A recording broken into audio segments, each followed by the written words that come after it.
The information provided in this video is for educational and informational purposes only and should not be considered financial investment or legal advice. I am not a licensed financial advisor, and nothing I say should be interpreted as a recommendation to buy or sell any financial asset or make any specific financial decision. All opinions expressed are my own and are based on personal experience and research. You should always conduct your own due diligence and consult a qualified financial professional before making any financial decisions. Investing involves risk, and there are no guarantees of profit. Any action you take are based on the content of this video are done at your own risk. All right. Boys and girls, settle down. Yes, this title is not a lie. The things I'm going to talk about in this video will truly be revolutionary for your personal finances if you follow them properly. Now, if you're feeling completely lost in this day and age of crypto pump and dumps and insider trading, then this video is definitely for you.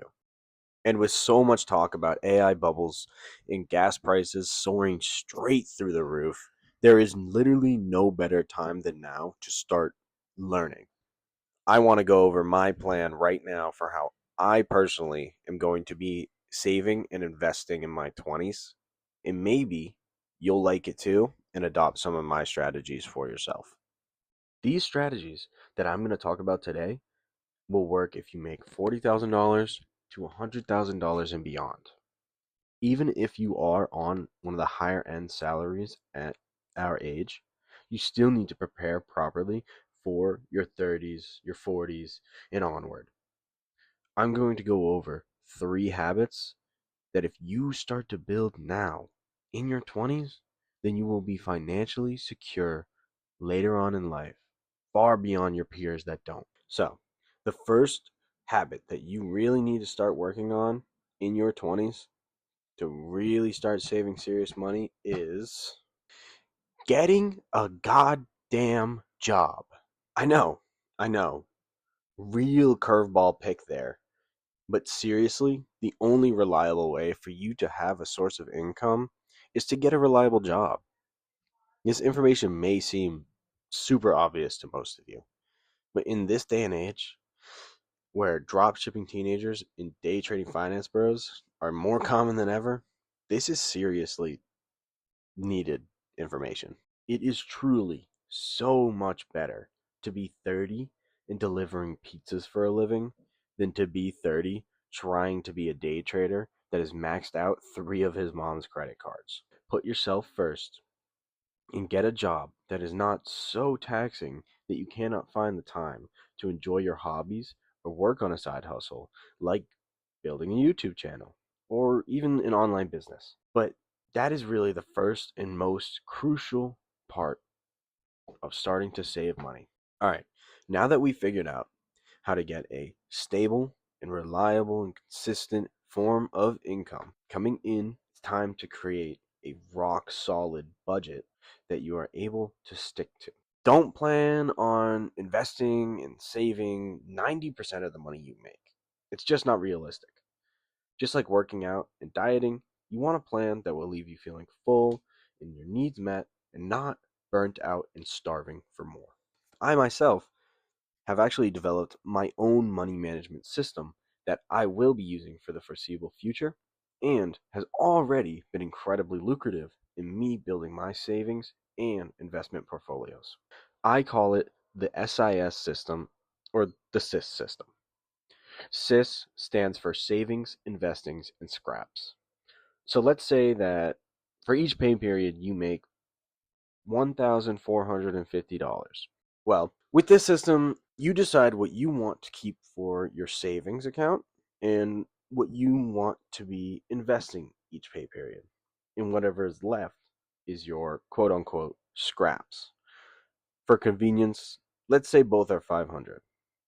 This means that $500 goes into your savings account and 500 goes into your stock portfolio. This leaves you with 450 as your scraps. I also do want to preface that it is crucial that your scraps are able to cover your living expenses and then some.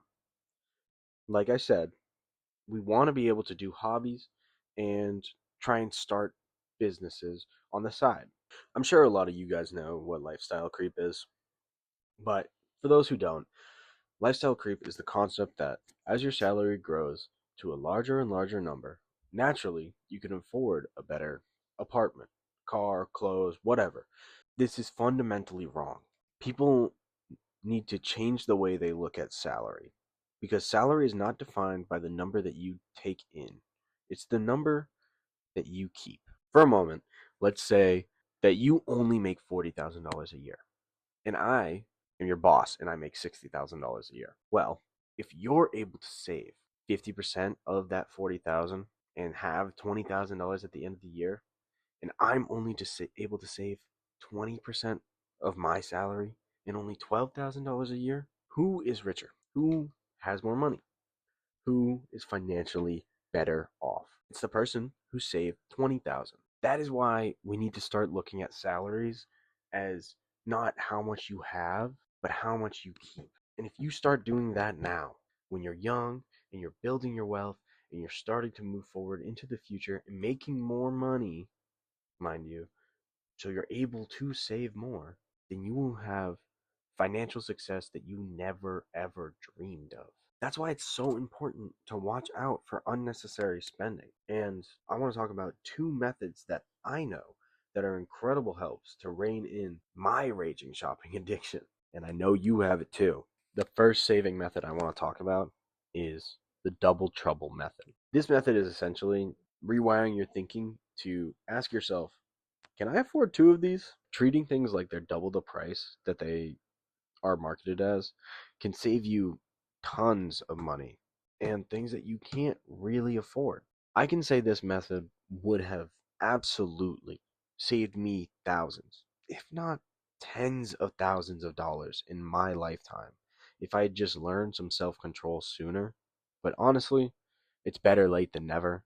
So join me in learning self control with our money. Now, the second and final saving method I want to talk about is called salary slashing. It's pretty self explanatory, honestly. It's the idea of just decreasing your salary in your mind so that luxurious items are less enticing to spend money on. It can also be incredibly helpful for financial goals, like saving, let's say, $10,000 a year. Well, you are making $60,000 a year, now it's 50, and you're just pocketing that 10,000 and keeping that in your savings account. The most tried and true method of maintaining steady accumulation of wealth is living below your means. Both of these methods can really just be boiled down to decreasing the amount of money you spend and saving more and more money as time goes on. You don't need luxury cars or big houses and nice clothes. Those things all are secondary. Having made those connections in your brain about how to save money is the best thing that you can do for yourself. But those are all the tips that I have for you guys today. I really hope that you guys enjoyed and took something away from it. And hey, if you did and you really liked this content, thought it was funny, please subscribe. I'm trying to hit 10,000 by the end of the year, and it'd be amazing to say I hit that goal in my first year of making content. But nonetheless, thank you for watching, and stay tuned for more content like this. Redbox out.